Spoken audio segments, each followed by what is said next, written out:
கிறிஸ்துவில் அன்பானவர்களே, யோவான் நற்செய்தி அதிகாரம் 6 இறைவசனம் 68.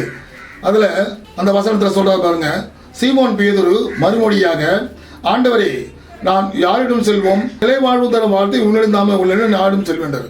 ஆண்டவர் இயேசுக்கு சொல்றாரு, என்னை பத்தி என்ன நினைக்கிறீங்க, மக்கள் யார் என்று சொல்றாங்கன்னு கேட்கிறாரு. எரியம்மா இறைவகன் சொல்றாருன்னு. அப்போ ஆண்டவர் இயேசு கேட்கிறாரு, நீங்க என்னன்னு சொல்றீங்கன்னு கேட்கிறாரு. ஆண்டவர் நீ வந்து மெசியா அப்படின்னு சொல்றாரு.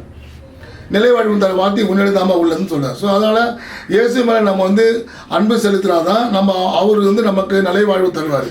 நம்ம அவரை விட்டு பிரிஞ்சுனா நம்மளுக்கு நிலை வாழ்வு கிடைக்காது, அழிவு தான் அந்த உலகத்தில் மிஞ்சம். ஸோ அதனால் நீங்களே வந்து வலையை விரித்து விட்டு நீங்களே அதில் மாட்டிக்கொள்ளாதீர்கள். ஸோ எப்பவுமே வந்து முதலாவது ஆண்டவர், முதல்ல காலையில் இருந்து ஆண்டவர் தான் முதல்ல தேடணும். அதுக்கப்புறம் ஆண்டவர் வந்து உங்களை வந்து அவர் பாதுகாப்பார்.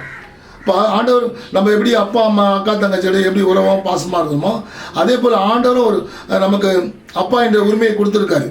ஸோ நம்மளும் அவர் மேலே இயேசு அப்பா மேலே நம்ம வந்து ஆழமான உறவோடு நம்ம அப்பா அம்மாவை எப்படி வந்து விசுவாசிப்போமோ, அதை விட படைத்த கடவுள் இயேசு அப்பா மேலே விசுவாசித்து அவருக்காக வாழணும். அவர்கிட்ட தான் நிலைவாழ்வு இருக்குது.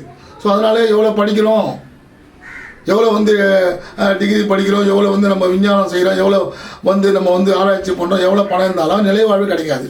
ஸோ ஆண்டவர் நேசிங்க, அவருக்கு மேலே அன்பாருங்க. அவர் எப்படி இந்த உலகத்தில் வாழ்ந்தார் அதுபோல் வாழுங்க, உங்களுக்கு நிலைவாழ்வு கிடைக்கும். நீங்களும் உங்கள் குடும்பம் எல்லோரும் ஆசீர்வதிப்படுவார்கள். ஆமென்.